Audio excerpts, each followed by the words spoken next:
President of the Academy, past presidents and vice presidents, fellows of the Academy, dear students, media, distinguished guests, both present here and virtual. Good evening. I'm here deputizing for the Honorary Secretary of the Academy, who is involved in a workshop elsewhere, and the Vice President for Science has asked me to step in for her. Ladies and gentlemen, our chair this evening is a professor of immunology and parasitology, the first emerita professor in science at the University of Ghana, educated at Achimota School of the 64-year group, which means I didn't even meet her at the school. She obtained her PhD from the London School of Hygiene and Tropical Medicine in 1980. For the past 4 decades or so, she has taught and researched at the National Institutes of Health in Maryland and Georgetown University, Washington, D.C., and at the University of Ghana, Lagon. Her teaching and research have focused on malaria immunity, immunoparasitology, immunopathology, immunodiagnosis, autoimmunity, molecular immunity. Indeed, you talk about immuno and she's there. And also in vaccine development. She's passionate about biomedical research development and knowledge translation. Our chair has a host of firsts, all detailed out in your brochure, including being the foundation dean of the University of Ghana School of Public Health.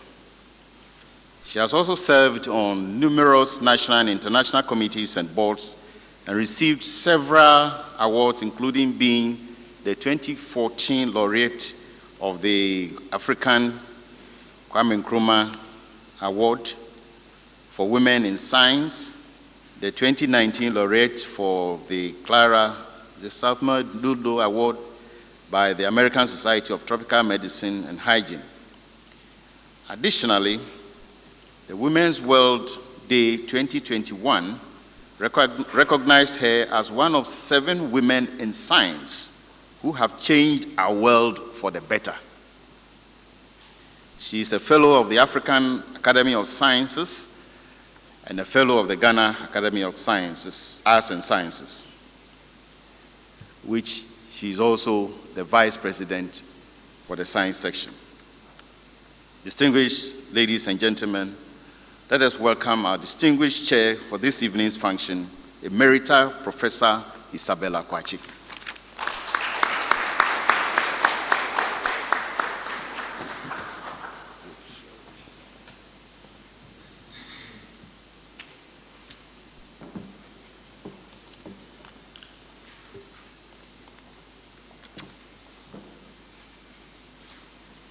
President of the Academy, Vice Presidents of the Academy,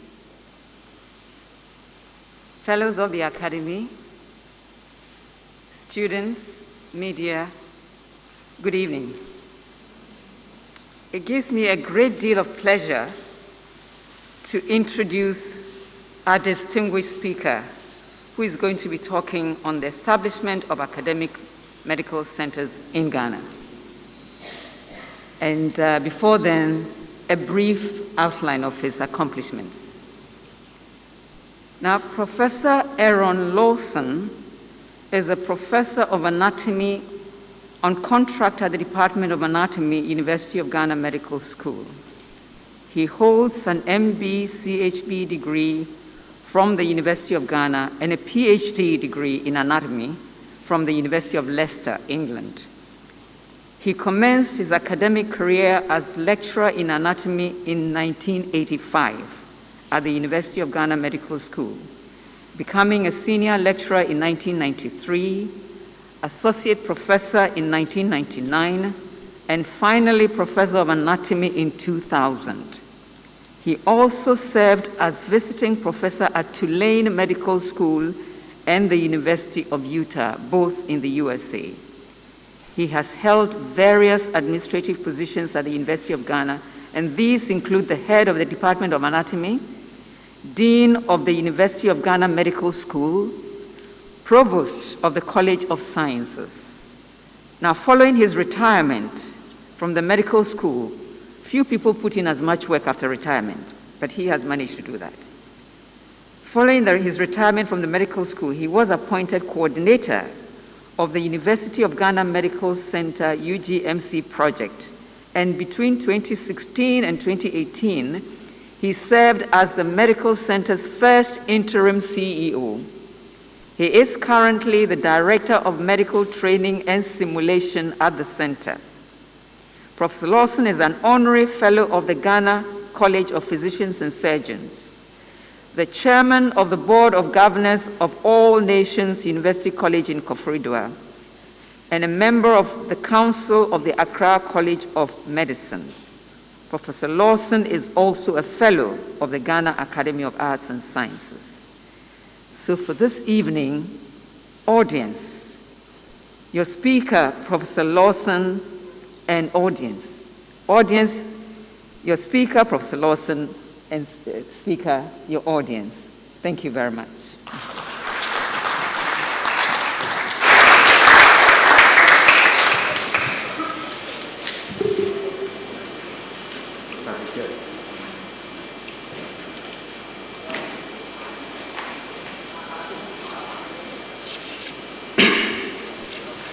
President of the Ghana Academy of Arts and Sciences, past president, vice presidents of the Academy, past vice presidents, fellows of the Academy, distinguished ladies and gentlemen, our students, members of the media.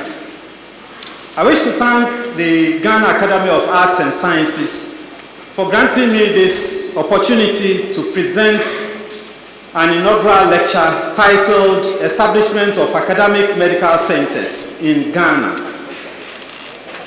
The lecture considers first a historical development of academic medical centers from a global perspective, then attempts by Ghana to create its own academic medical centers and the challenges that we have encountered as a nation.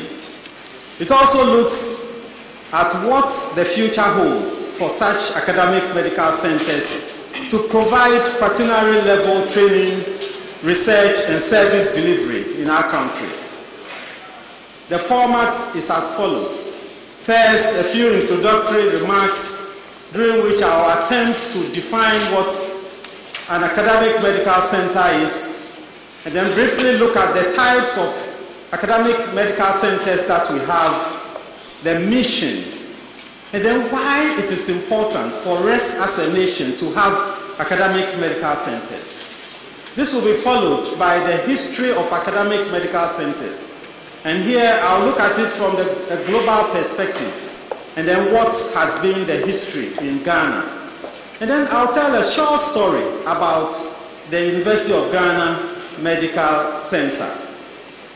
I'll touch on governance and finance models for academic medical centers all over the world, and then challenges that we have faced in Ghana as we have tried to establish academic medical centers, the way forward, and then concluding remarks.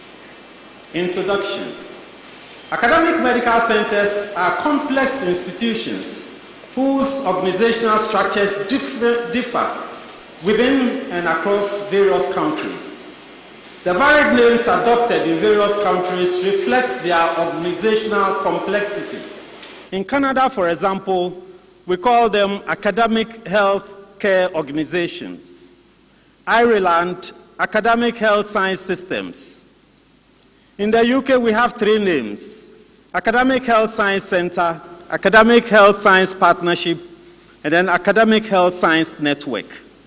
In the West African sub-region, although they exist, we don't have any names for them. So we have them in Ghana and in Nigeria. Because of their complexity and varied organizational structure, there is no universally agreed definition for an academic medical center. I'll, however, touch on two definitions. One is based on structure or composition of the academic medical center, and then the second one based on function. The first definition comes from the Association of Academic Health Centers. It's an allopathic medical school. An allopathic medical school is the traditional medical school that we know about, plus one or more affiliated teaching hospitals and one or more other health professional schools or programs such as dentistry, nursing, pharmacy, allied health, public health. The second definition, based on function, is as follows, and it's an interesting one. A constellation of functions and organizations committed to improving health of patients and populations through the integration of their roles in research, education, and patient care. It is important to recognize that an academic medical center is a composite of two different systems or cultures, education and research on one hand, and healthcare on the other. This relationship is expected to be a complementary or symbiotic one, and where this is not recognized in any system, the system simply does not work. It is not surprising, therefore, that there are variations of academic medical centers all over the world. Some are entirely university-owned, such as the University of Michigan's Academic Medical Center, called Michigan Medicine. Others are setups where the universities that offer training programs do not have any hospitals of their own. They therefore have affiliations or partnerships with other hospitals or hospital groups. Example, Manchester Academic Health Science Center, a partnership between the Faculty of Medicine at the University of Manchester and 5 National Health Service trusts or hospitals. One feature common to all academic medical centers is the mission they pursue. It is therefore more appropriate to define them by the mission they pursue rather than by their organizational models. It is a threefold mission. First, delivery of quality education and training to health professionals, undertaking basic and clinical research, and thirdly, delivery of quality clinical care to patients. Academic medical centers are central and unique to any educational and health care system. As the COVID-19 pandemic has revealed, they are a critical component of our public health response. Truly, as the COVID-19 pandemic raged, the threefold mission of academic medical centers came to the fore. Not only did they provide indispensable service in caring for critically ill patients, but they also advanced science by launching hundreds of clinical trials for critically ill patients and hundreds of clinical trials and other studies focused on treatments and vaccine development. In all, health professionals training at various levels had the opportunity to learn about a novel virus that for 2 years or more brought the entire world to its knees. Why is it important for us to have academic medical centers in Ghana? It is undeniable that academic medical centers have numerous and unique advantages. They have long enjoyed positions of power and prestige. Indeed, in a nation where academic institutions are held in high esteem, academic medical centers have particularly enjoyed a place of prominence, high prominence. They attract the most prestigious faculty, including top-notch scientists and the highest caliber of physicians and other health professionals who are at the top of their fields and represent the very pinnacle of medical success and academic merit. They bring on board an impressive array of diverse specializations in one place to treat every possible health condition. Indeed, No other institutions can attract as highly qualified physicians as academic medical centers. They also attract a large number of patients with diverse phenotypes. As noted by Rosenberg, 2009, and also by Ali and Gittelman, 2016, this rare confluence entails that these institutions occupy a unique position in the biomedical research ecosystem, with a unique potential to facilitate the flow of knowledge from the laboratory bench to the patient's bedside. This is translational research, and it guarantees that patients at academic medical centers receive the highest quality of care. A well-known example in an academic medical center is the work of Joseph Goldstein and Michael Brown, recipients of the 1985 Nobel Prize for Medicine and Physiology. Their initial investigations were inspired by observations they made on their own patients suffering from familial hypercholesterolemia, that's increased cholesterol levels in their blood. Through patient-inspired basic investigations performed at the laboratory bench, they identified the underlying cause of this condition as due to low-density lipoprotein receptors. These discoveries led them to drug development efforts and ultimately leading to the market introduction of statins. These are the Lipitor and Crestor drugs that we happily take each day to lower our cholesterol levels and avoid unwarranted heart conditions. Additionally, academic medical centers are the birthplaces of latest innovation medical diagnostic and treatment technologies. Example, the development of magnetic resonance imaging, MRI, and CT scan, and other imaging technologies all took place at academic medical centers.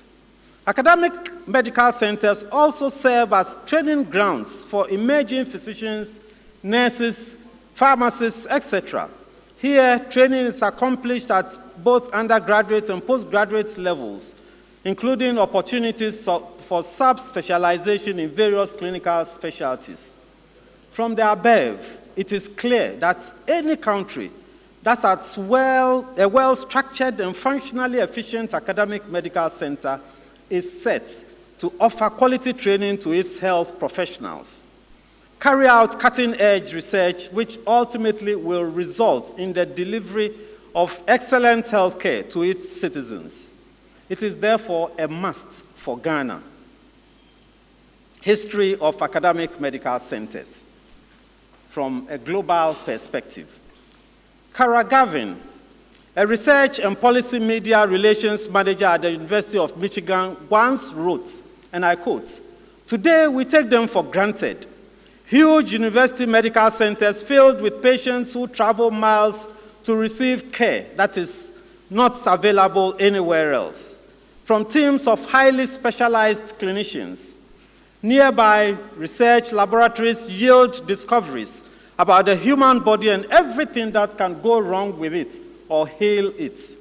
Classrooms hum with questions and answers of students training for a health or science profession. These three-in-one institutions are citadels of curiosity and cutting edge. But where did the idea for an academic medical center come from?" End of quote. According to Duffy, the medical historian, academic medical centers arose out of relative chaos of 18th and 19th century American medicine and medical education. The first medical school was established by the College of Philadelphia in 1766, followed in 1767 by King's College in New York City.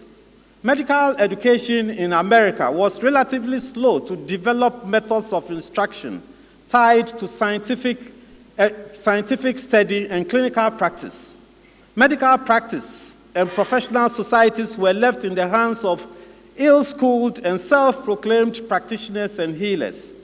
Instead of, the hospitals also had their fair share of the blame. Instead of serving primarily as institutions of healing, they became almshouses and hospice places to isolate the aged, poor, and chronically ill. Majority of doctors had no formal training, and they were often viewed with suspicion. The establishment of the American Medical Association in 1847 did not change the situation until after it was restructured in 1901. In 1867, the University of Michigan, Ann Arbor, became the first university to own a hospital in the United States. And they did this by converting a house meant for built as living quarters into a 20-bed hospital for training of doctors. They also invested in research to support the academic medical center system. The coming together of medical education, research, and healthcare initiated by the University of Michigan later spread to the rest of the United States. Other factors also influenced the growth of academic medical centers. First, the Flexner Report of 1910 that helped to bring about standardization to medical education. And then the quest by the American government to treat post-World Wars I and II veterans. And then thirdly, dealing with public health issues such as influenza and polio. In 2007, a review of future healthcare provision in London first introduced the concept of the Academic Health Science Centre into the mainstream of UK health policy. Thereafter, Imperial College Healthcare became the first self-proclaimed academic health science centre to be established in the UK. This was done by the Faculty of Medicine, Imperial College London, merging with two large hospital trusts, Hammersmith Hospital and St. Mary's National Health Service Trust. Between 2009 and 2013, after careful scrutiny, a total of 6 additional partnerships were accredited as academic health science centers. The UK partnership ranged from full integration, such as Imperial College Healthcare, to looser partnerships, such as Manchester Academic Health Science Centre, where the university partnered 7 NHS organizations. Whatever the model, however, a common feature in this is the leadership by a senior clinical academic, the West African sub-region. The first attempt at establishing an academic medical center was in Nigeria at the commencement of the University College Ibadan in 1948. As part of a commission report, the Faculty of Medicine became one of the 3 foundation faculties that started the University College. In 1957, a new 500-bed federal government-funded University College Hospital was completed and commissioned for clinical training. Following this success, a Teaching Hospitals Act was passed to provide uniform administrative structure, composition, and functions of a management board of all teaching hospitals that were to be controlled by the federal government. Medical schools that were established subsequently by the federal government came on board with teaching hospitals to ensure that the teaching, research, and service delivery functions of each academic medical center were fulfilled. What about our history in Ghana? The first attempt at establishing what is known as an academic medical center in Ghana was in the Gold Coast, and it was proposed by Sir Gordon Guggisberg, the then governor of the Gold Coast. This was at the time when the Kolebu Hospital was established in 1924. He envisioned that the Kolebu Hospital would one day become a foremost medical school, training young men and women as doctors in their own land instead of going abroad. In addition to the medical school, the plan was to include other health professional training institutions as well, all centered around Kolebu. But for the departure of the governor soon thereafter, the implementation of this laudable plan would have made the Gold Coast the first British West African colony to establish what is now known as an academic medical center. Although the plan was resurrected in 1951, this time with the involvement of the University College of the Gold Coast. This second attempt also did not see the light of day, as the government of the day felt that the Kolebu Hospital could not be expected to grow into a first-class medical teaching hospital and at the same time remain the country's key health service hospital. Obviously, there was no understanding of the academic medical center concept. So it was decided that a teaching hospital needed to be built on Lagon campus for the proposed medical school. A third attempt was initiated in 1960 after a series of discussions, culminating in a request by Osajifo Dr. Kwame Nkrumah, President of the Republic, for financial assistance from the US government for the establishment of the medical school.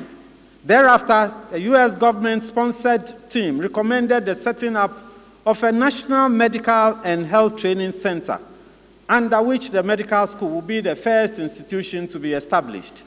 At full completion, the following were envisaged to be established: a medical school, a school of nursing, a dental school, a school for medical technology, postgraduate training facilities, and then research facilities. Under the arrangement also, US aid was to provide the initial capital, and a 2-year pre-medical course was to be undertaken at the university. This led to the enrollment of a first batch of 51 students in 1962. In 1963, there was an anti-climax. Barely a year into this laudable project, and contrary to all expectations, President Nkrumah suddenly abrogated the contract with the US government, putting the entire medical school program in limbo. He then decided in 1964 to set up a medical school using local resources, that's financial and human. This marked the beginning of the Ghana Medical School, which initially operated as an autonomous institution in Kolebu. The Kolebu Hospital also metamorphosed into the Kolebu Teaching Hospital. In 1969, the medical school became the Ghana Medical School became the University of Ghana Medical School, a semi-autonomous institution within the University of Ghana, to enable the first batch of 39 students graduate with University of Ghana degrees. So after about 4 attempts, a semblance of the first academic medical center comprising the University of Ghana Medical School and the Kolebu Teaching Hospital was established in Ghana. With time, other health training institutions came on board, both on Kolebu and Lagon campuses, as follows: Basic Dental Sciences Program at Kolebu in 1974, the Noguchi Memorial Institute for Medical Research at Lagon in 1979, a full dental school at Kolebu in 1992, School of Public Health on Lagon campus in 1994, School of Allied Health Sciences at Kolebu in 2000, School of Nursing, which had hitherto operated as a department under Social Sciences at Lagon in 2003, and finally in 2007, the School of Pharmacy at Lagon. In 1999, the College of Health Sciences was established by the University Council to bring all health training institutions in the University of Ghana under one umbrella. Since their inception and to date, the constituent institutions of the college have continued through various arrangements to use Kolebu Teaching Hospital as the main site for the training of their health professional students. However, the significant increase in student numbers over time, coupled with the slow pace at which obsolete facilities and equipment have given way to modern ones at the hospital, have altogether made it very difficult for students to acquire adequate clinical skills and competencies during their training. There are 4 other partnerships between publicly owned universities and hospitals in Ghana. We will call them academic medical centers.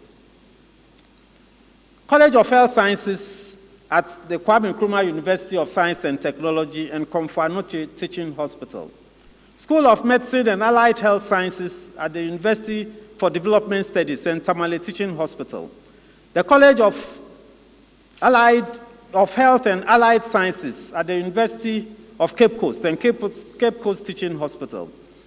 University of Health and Allied Sciences and the Whole Teaching Hospital. Additionally, 2 private medical schools are currently in operation, with others at various stages of establishment. Both have affiliate hospitals, with one operating a small private hospital in addition. The 6 medical schools have all followed the pattern of Kolebu in terms of their establishment. At their inception, the medical schools became affiliated to regional hospitals, which immediately became transformed into teaching hospitals. When, for example, the School of Medical Sciences at KNUST was founded in 1974, it became affiliated to a 500-bed Kumasi Central Hospital, which had been established in 1954. Thereafter, the latter was immediately converted into a teaching hospital for use by the school. For their clinical training, however, because the Komfanoche Teaching Hospital was not in a position to train clinical students, the first and second batch of students had to relocate to Kolebu for their clinical training. A similar arrangement operated for the School of Medicine and Health Sciences at the University for Development Studies. The first few batches of students alternated between Kolebu and Kumasi for their clinical training. In 2007, a sword cutting ceremony was performed to initiate the construction of a 2,500-bed KNUST teaching hospital. It was planned to be undertaken in phases. The first phase, currently under construction, would have 800 beds. The whole project on completion will form part of KNUST's fully owned academic medical center. The expectation is that this will operate a single leadership governance model comprising a single board and a team of executive leaders, all governed by the university's own governance structures. And now to the University of Ghana Medical Center story. Since the inception of the medical school in the 60s, the University of Ghana has always nurtured the idea of having its own academic medical center. But for obvious reasons, lack of funding, this has been on the drawing board. The university's goal was to establish a medical village, which is in reality an academic medical center of excellence on Lagon campus for the training of all categories of health professionals for the country, delivery of high-quality clinical service, as well as the conduction of cutting-edge medical research. This vision was kept alive through the allocation of a 150-acre parcel of land, of university land, for the project. Thereafter, the Noguchi Memorial Institute for Medical Research and the School of Public Health became the first institutions to be situated on the college land.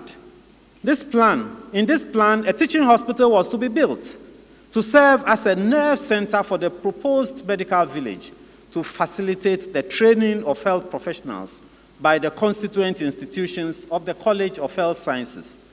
The university made several efforts to continue the medical village agenda, but the perennial challenge of lack of funding remained a stumbling block.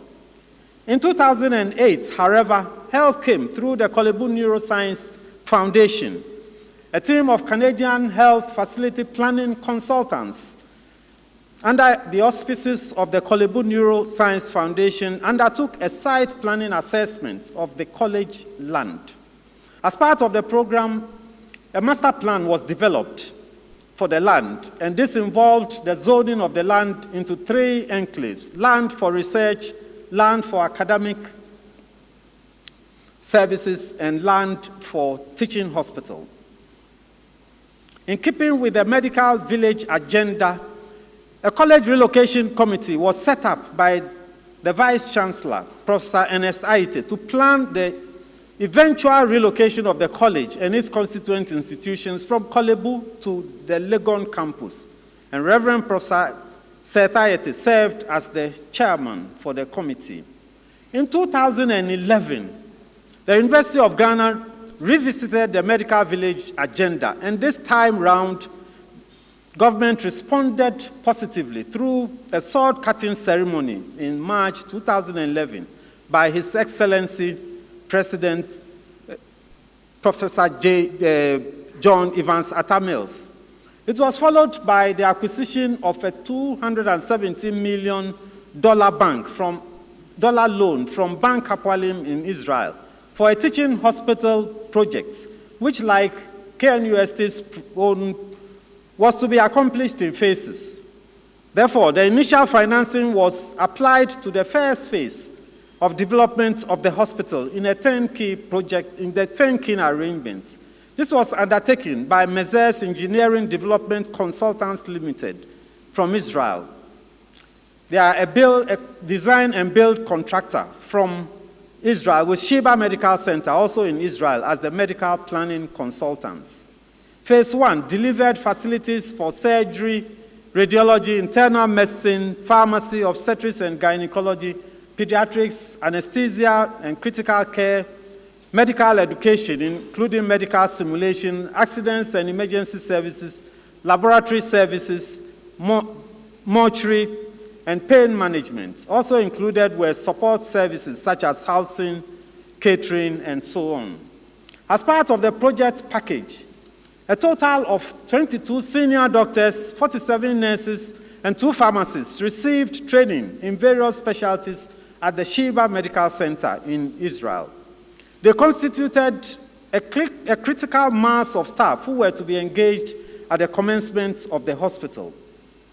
In 2014, the university established 7 strategic committees to plan for the completion and operationalization of the hospital. These were governance, human resource, academic and clinical services, research, maintenance, and finally, business, financial, and investment committees.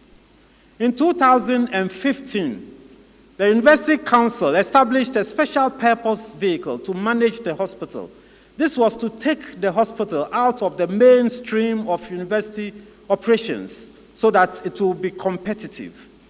The University of Ghana Medical Center Company, a limited liability company, was incorporated, and an interim CEO was appointed by the university in January 2016 to see to the completion of the project, recruitment of staff, among other responsibilities. Council also provided the name University of Ghana Medical Center to reflect global and contemporary trends in the naming of quaternary level health facilities. An 11-member board was constituted to manage the hospital. Again, in 2015, the university signed an agreement with the then Honorable Minister of Health for the University of Ghana to own the hospital and for government to subvent it for a period of 5 years. In 2016, the University Council contracted the University of Ghana Business School to develop a business plan for the center. It projected that the UGMC will be able to wean itself of government subvention after 5 years of operation. It also recommended a moratorium of 3 years and a loan repayment period of 15 years. Phase 1, with a total bed capacity of 650, reached practical completion at the end of 2016. And on 6th January 2017, it was commissioned by His Excellency President John Dramani Mahama. Thereafter, UGMC commenced a phased operationalization program. That's from July 2018, initially under an interim management committee recommended by the Asamoah Bar Committee, set up to determine a management model for the medical center. It also operated under a new interim CEO, who later became the substantive CEO. A reconstituted board was sworn into office in 2020. Departmental clinical services commenced gradually, beginning with OPD services in pediatrics, obstetrics and gynecology, family medicine, as well as pharmacy. And this was scaled up in November 2019, when staff strength increased significantly. The Medical Training and Simulation Center and the Medical and Scientific Research Center came on board in 2019 and 2020, respectively. The COVID-19 pandemic tested the resilience of the UGMC between April and December 2020. The center, which was fledgling at that time, successfully managed more than 700 individuals diagnosed with the disease, including those who needed intensive care services. Also, a UGMC COVID-19 Connect online service was set up, and there were about 4,000 subscribers who benefited from this service. Phase 2 was planned as early as the commencement of Phase 1, and it was designed to provide strategic income-generating services to complement Phase 1. It was planned that ultimately, and as part of a University of Ghana Academic Medical Center, UGMC will have an enormous competitive edge over others, both within and outside the country. Services included a nephrology unit, facilities for cardiothoracic and neurosurgery, facilities for assisted reproductive technology, additional VIP wards for obstetrics and gynecology, internal medicine and surgery, MRI and angiography equipment, additional staff housing, and the provision of drug and non-drug consumables. Phase 2 brought the UGMC's total bed capacity to 1,000. It reached practical completion at the end of 2021, and commissioning by His Excellency President Nana Addo Dankwa Akufo-Addo occurred on 17th June 2022. The UGMC has come a long way from a conceptual stage followed by construction. It entered a brief phase when the corporate identity issues were raised. This was immediately followed by a period of stability when governance and operational structures were put in place, and clinical facilities were also put in place and kept running. Many are those who have contributed to this story, and they deserve commendation for their respective roles that they have played, cumulatively contributing towards the success of UGMC. Governance models. The governance of academic medical centers is a complex and unique enterprise, given the varied nature of their structure and tripartite mission. For effective governance to be achieved, it is important to ensure that the tripartite mission is not compromised. A successful governance model must have the following characteristics: presence of clear pathways to decision-making at the highest level of each partner. The governance approach must also allow for quick decision-making. It must facilitate alignment across the triple mission to enhance decision-making. Administrative structures such as councils and committees committed to advancing the partnership among institutions must be established. Partners must implement communication strategies aimed at engaging all partner institutions in key strategic initiatives. Furthermore, partners must leverage their collective existing competencies and resources to achieve their shared mission. One thing that is important is the expertise of board members in areas relevant to clinical care. This is critical to success. There are basically two types of academic medical center governance models: single leadership and multiple leadership.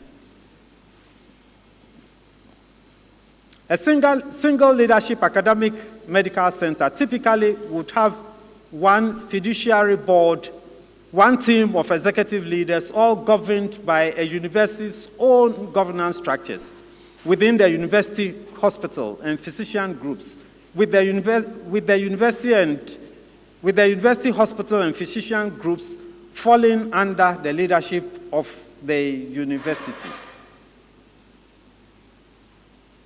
Proponents of a single leadership governance model maintain that it provides clarity and transparency in determining two fundamentals.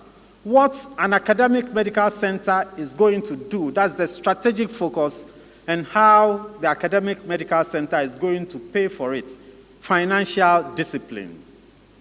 The second type of academic medical center model involves multiple leadership, which is characterized by the following: the university and the hospital or health system, each having separate fiduciary boards and separate executive leadership teams.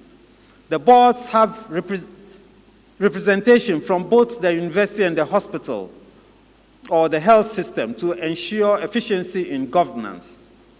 This arrangement often brings the two entities at the top of the organizational chart together, and it can help each other align its priorities, strategies, and goals.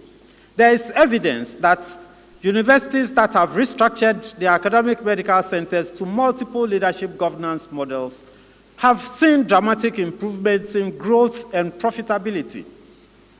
Examples are the Washington University in St. Louis, Missouri, and Barnes Jewish Hospital, University of Alabama, and then Florida University.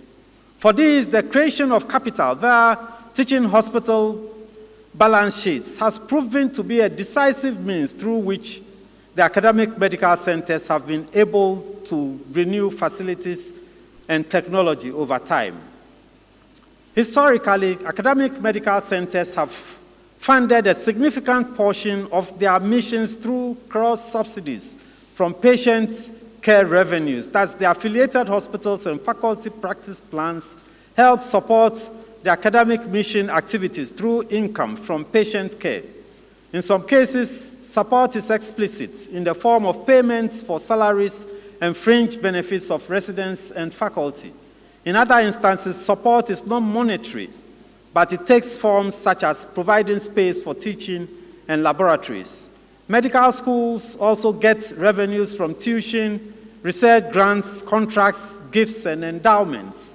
Schools affiliated with larger universities may additionally receive some support from the parent institution. For the research mission of academic medical centers, financial support traditionally comes from three different sources: grants from funding agencies and private philanthropic foundations, contracts with the biotechnology and pharmaceutical industry, and then, more importantly, cross-subsidies from patient care activities. Academic medical centers also have the opportunity to invest in new lines of business that results in innovative revenue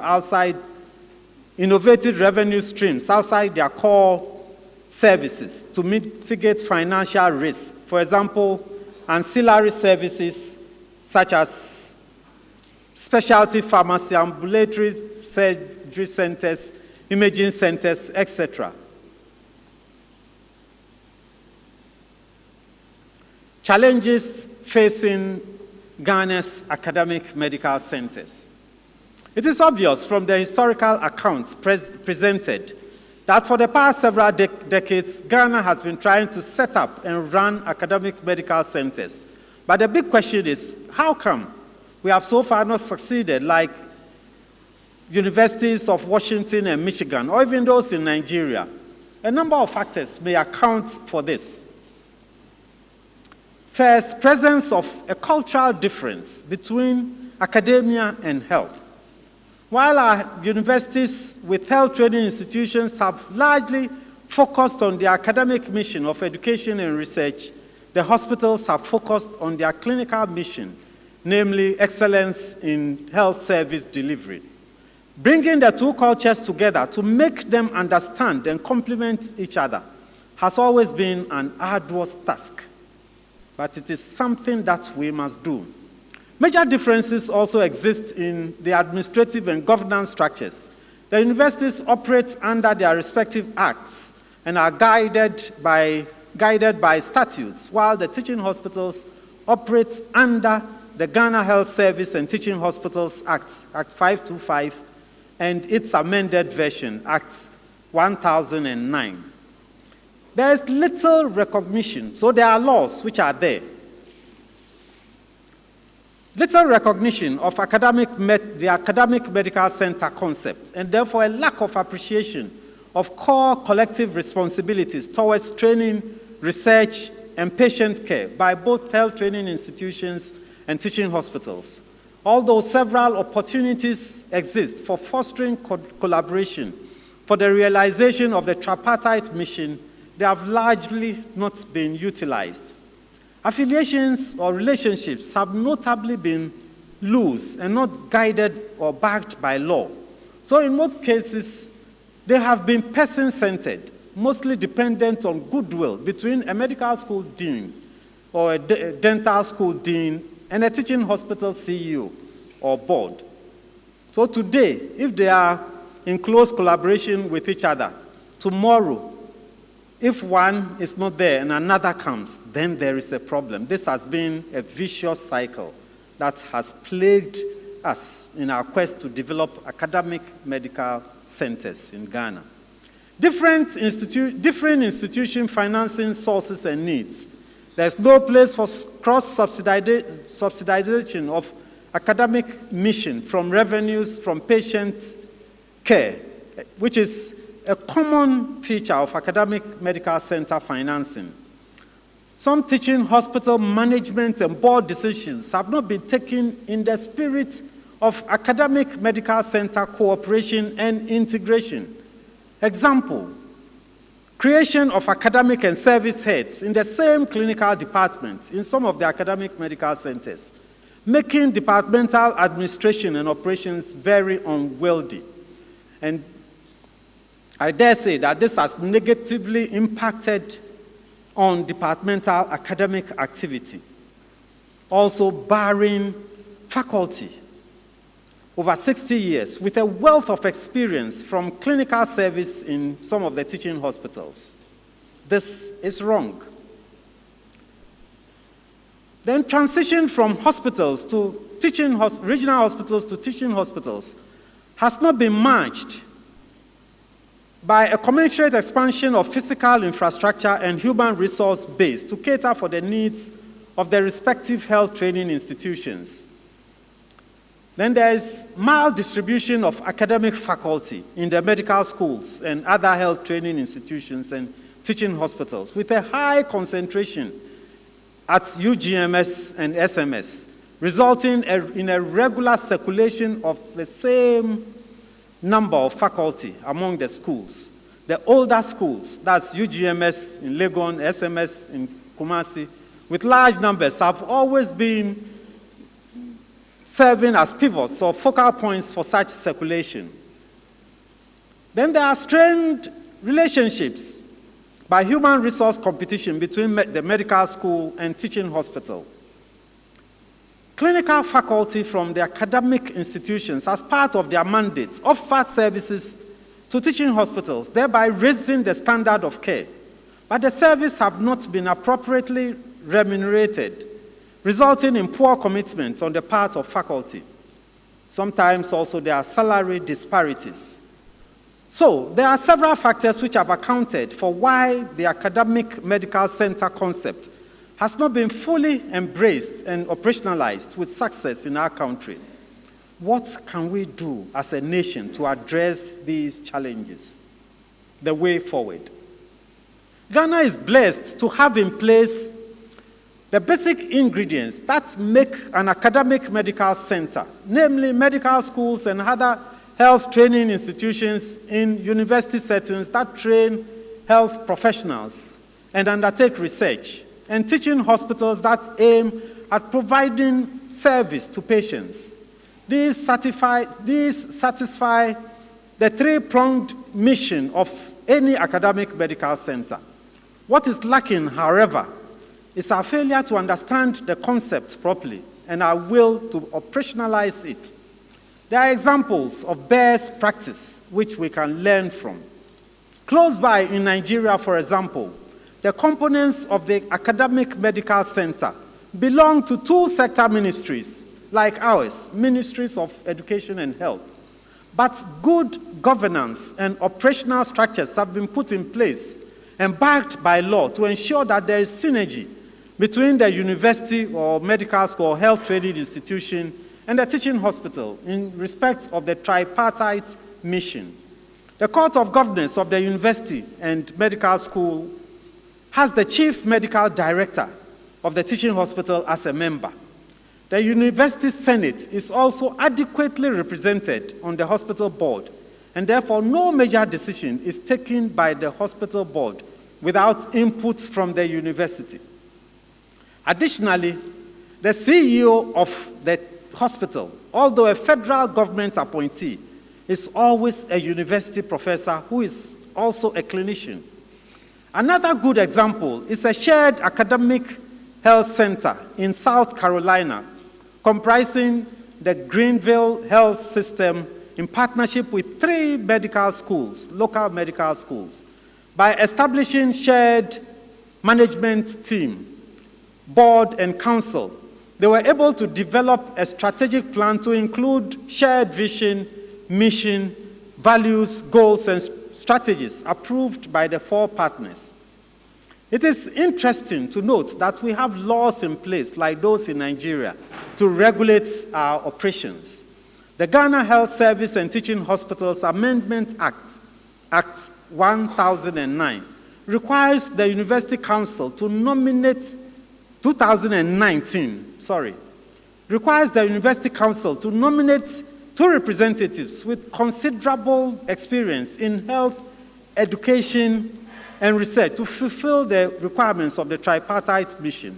At least one of them should be a woman, for gender balance, of course, who are not members of staff of the teaching hospital.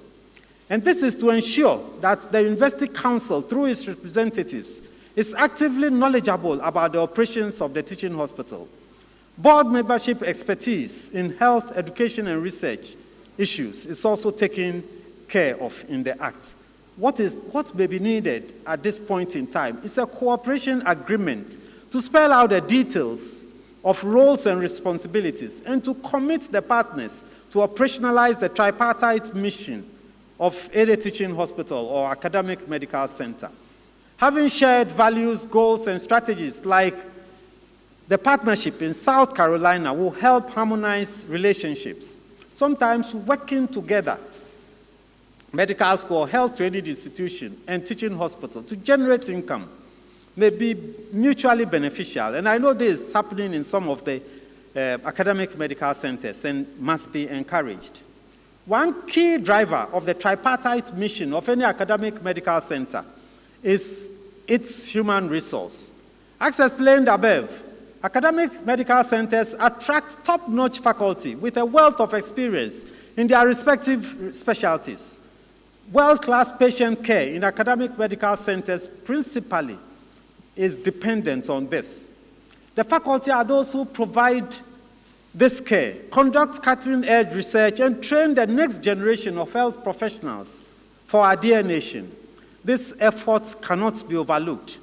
I propose, therefore, the adoption of a faculty practice plan to ensure that an organized structure is formalized between the university and a health training institution, medical school, or between a university or health training institution on one hand and the affiliate teaching hospital on the other.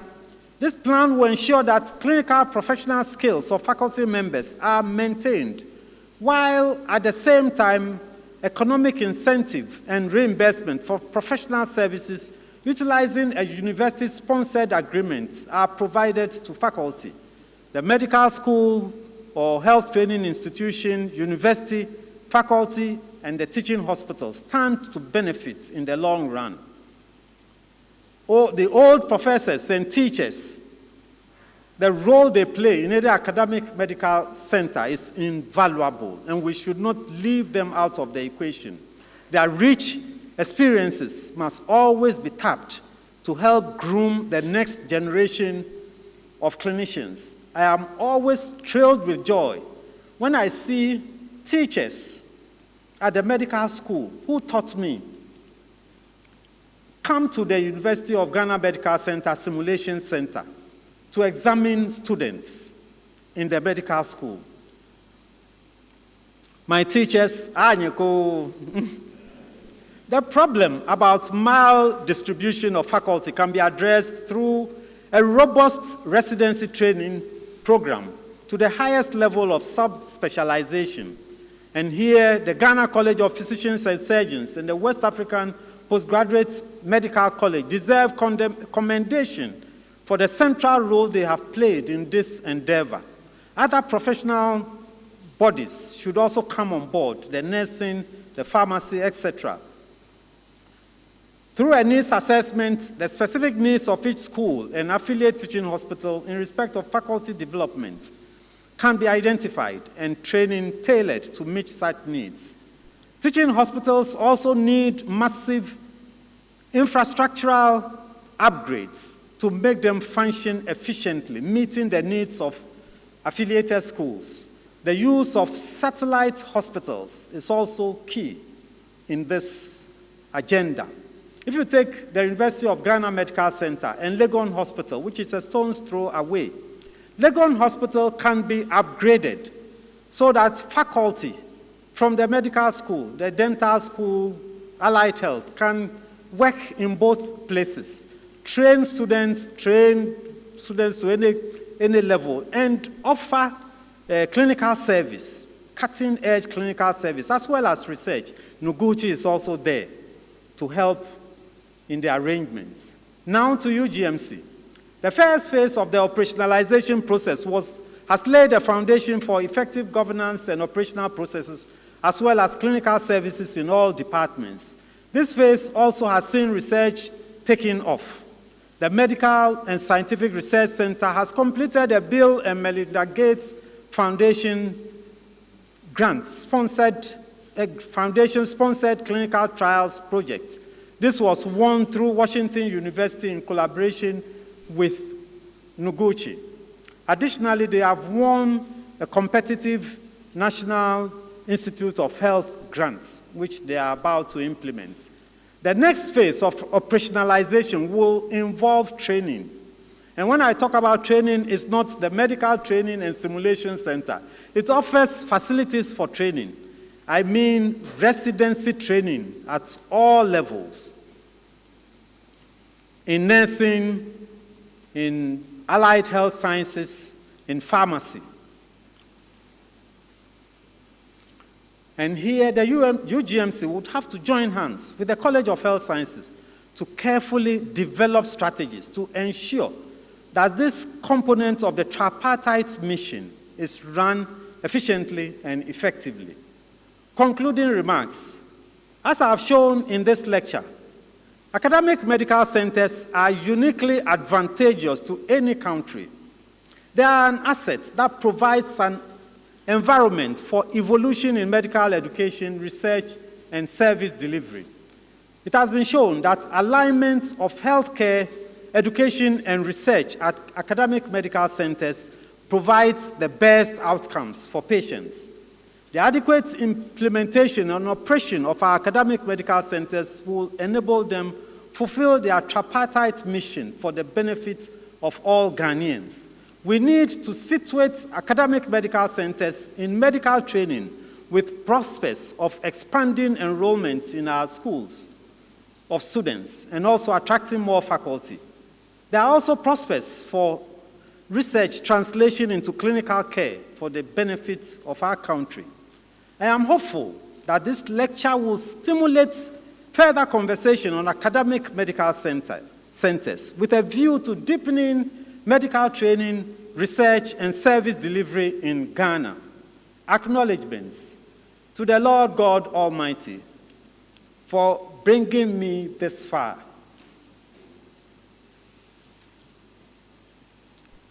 Also to my family for such wonderful support. And then my sponsors, the Bank of Ghana, fully sponsored this program. Then the Department of Anatomy, my own department, and then the UGMC, where I work. And to all of you present here and online, I say thank you very much.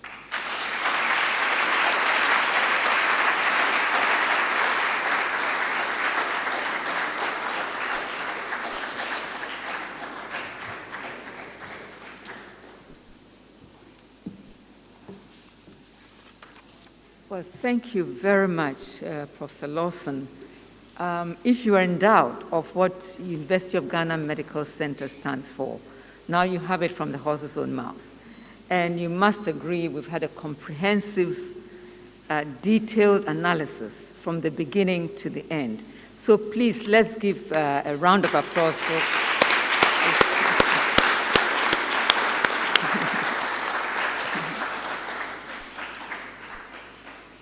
I wouldn't attempt to summarize this. I think the wide-ranging I can only pick up bits and pieces for emphasis.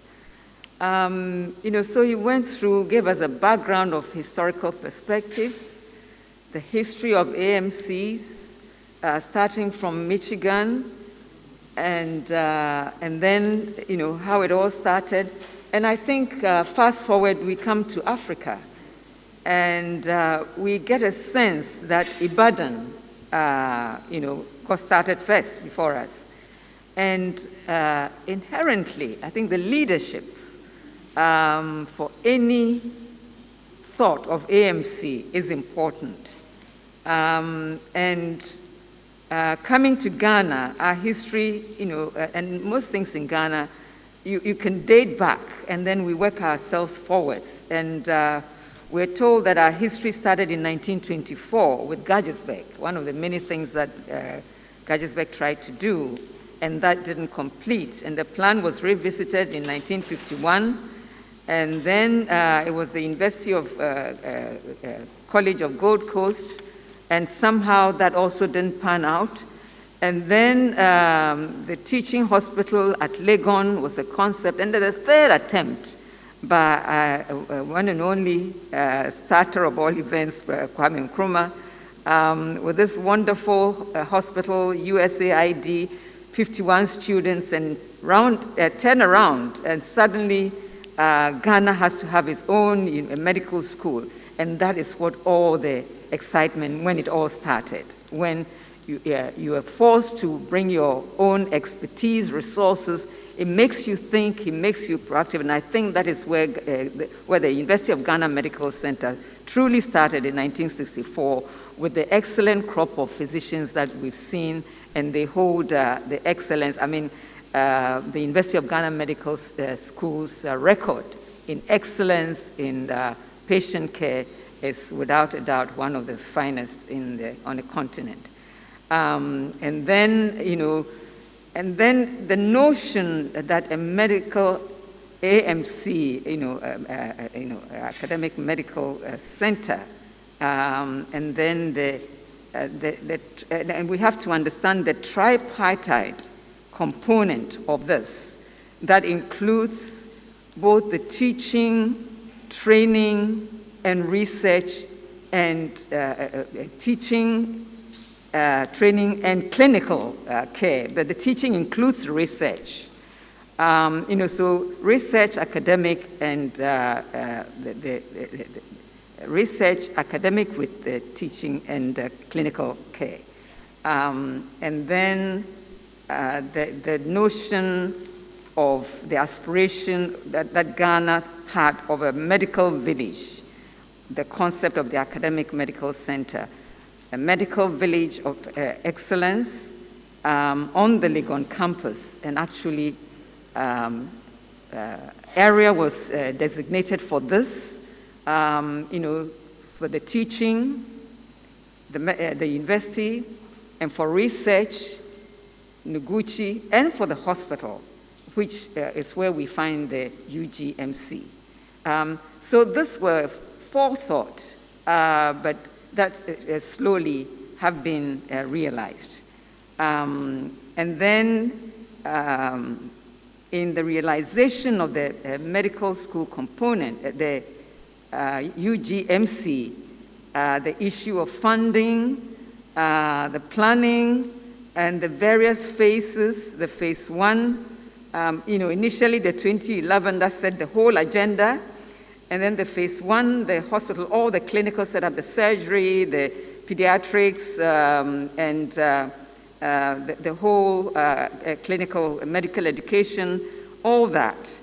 And then when the phase 1 was completed, they went out and got a core staff of 22 physicians and 47 nurses and allied staff to get it started. So this continuous push to get the country the best of the AMC, incorporating education, research, and clinical care is a time bound which we are continuously working towards. And I think Professor just outlined everything so critically and lucidly as to the various phases, and then 2014, and the role the Vice Chancellors, especially Professor Ernest Aite, center forward, push to get this whole thing realized in 2014, the strategic committees, the 2015,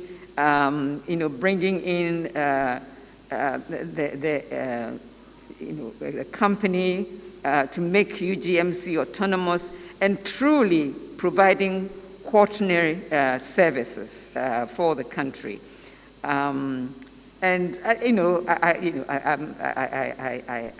trying to pull out the various important aspects, but I think the bottom line is that to date, the academia and health services have yet to understand that if we do not work together, if we work together, we provide the best patient care.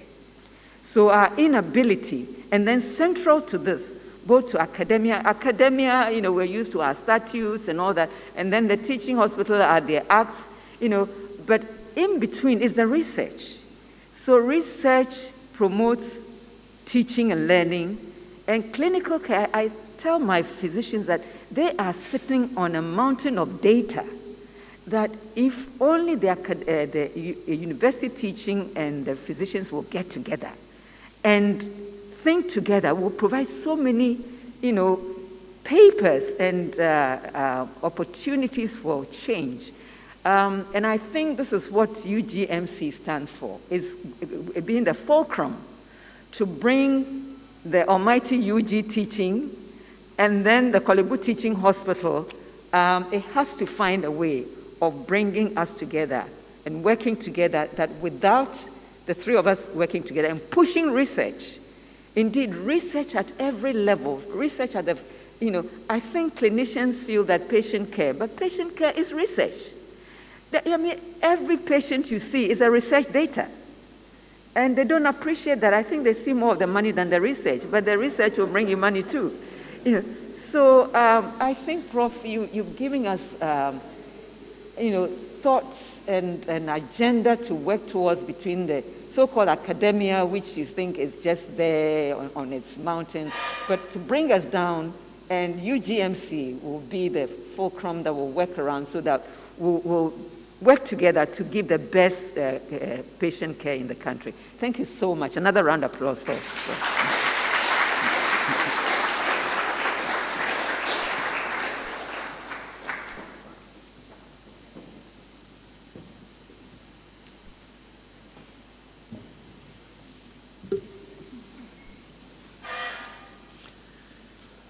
Ladies and gentlemen, distinguished audience, I think our chair also deserves applause for chairing the function so well.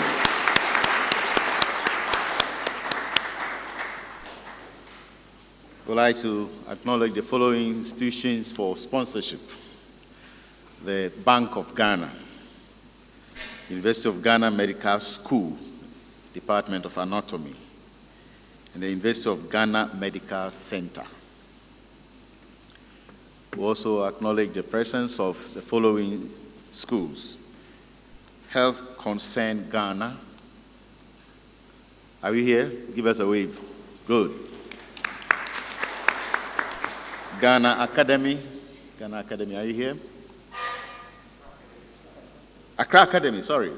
Accra Academy. Okay. And then Ghanata Senior High School. Ghanata. Okay, very much. We also thank the audience. If you are not here, the lecture would not be complete. both present and virtual. Let's clap for ourselves.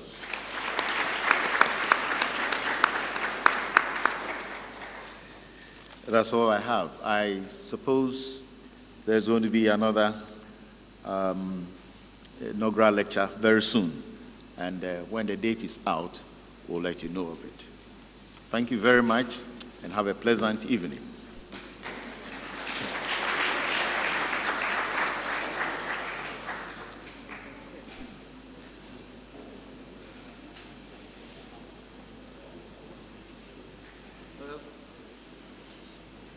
Everything rests on food, you know, and I forgot that. So, popularly known as item 13, make sure you pick your whatever when you step outside. I think the fellows will be at the lunch, right? Okay, fellows lunch. Thank you very much. So don't forget to pick something up before you go. Great. A pleasant evening. Congratulations. Yeah, thank you. Thank you.